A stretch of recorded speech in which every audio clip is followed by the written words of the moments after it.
इस वीडियो में हम रिव्यू करेंगे ड्रग का जिसका नाम है ओमनाकॉर्टिल 5 मिलीग्राम्स। मैक्लियोड्स फार्मा की प्रोडक्ट है। ओमनाकॉर्टिल असल में एक स्टेरॉइड है। इसके अंदर जो एक्टिव ड्रग होती है उसको प्रेडनिसोलोन कहते हैं। ये जो आप उसका नाम देख रहे हैं जिसके एंड पे ओन आता है, अक्सर वो स्टेरॉइड होती है। तो ये डिस्पर्सिबल टैबलेट्स हैं, इस तरह डिस्पर्स कर जाती हैं, डिसइंटीग्रेट कर जाती हैं। और 5 मिलीग्राम में आपको ये प्रोडक्ट दिखाई दे रही है ओमनाकॉर्टिल या प्रेडनिसोलोन।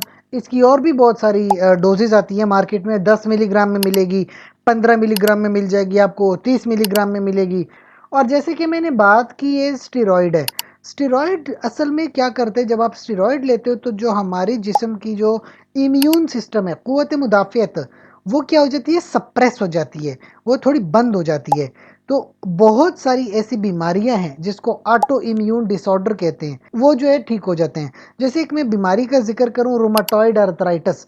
उसमें ये होता है कि जो हमारे अपने जिस्म की जो इम्यून सिस्टम के जो खुलिये होते हैं वो हमारे ही जोड़ों में जाके उधर बस जाती हैं और हमारे जोड़ों में सूजन हो जाती है और इंतहा की जो है हमें तकलीफ होती है चलने फिरने उठने बैठने में। फिर उसके लिए आप ये प्रेडनिसोलोन का इस्तेमाल कर सकते हो। एक ही टैबलेट दिन में ले सकते हो, काफ़ी होती है। अच्छा, एक और बीमारी बताऊं, मल्टीपल स्क्लेरोसिस। ये होती है ब्रेन के अंदर। ब्रेन के अंदर मुख्तलिफ जगह पे ज़ख्म बने हुए होते हैं, कहीं ना कहीं लीजन्स होते हैं। उसके लिए हाई डोज की मेडिसिन चाहिए होती है प्रेडनिसोलोन की। COPD, ये जो फेफड़ों की बीमारी होती है कि फेफड़ों में कहीं ना कहीं रुकावटें आ जाती हैं सांस की नालियों में और सांस नहीं आ रहा होता, उसके लिए भी स्टेरॉइड का इस्तेमाल हो सकता है क्योंकि ये सूजन वगैरह को ख़त्म करता है। 10 से 14 दिनों तक इस्तेमाल करेंगे, थोड़ी हाई डोज होती है, बेहतर हो जाएंगे। तो इस तरह से जो प्रेडनिसोलोन है वो बहुत ज़्यादा बीमारियों में इस्तेमाल होने वाली मेडिसिन है और प्रेस्क्राइब होने वाली मेडिसिन है। बस कुछ चीज़ें जो आपको पता होनी चाहिए, अगर तो आपको कोई फंगल इन्फेक्शन हुआ है, ठीक है, चाहे वो ब्लड के अंदर है या जिस्म के ऊपर हुआ है, केराटाइटिस हुआ है, हर्पीज सिंप्लेक्स हुआ है, आपने ओमनाकॉर्टिल का इस्तेमाल नहीं करना है।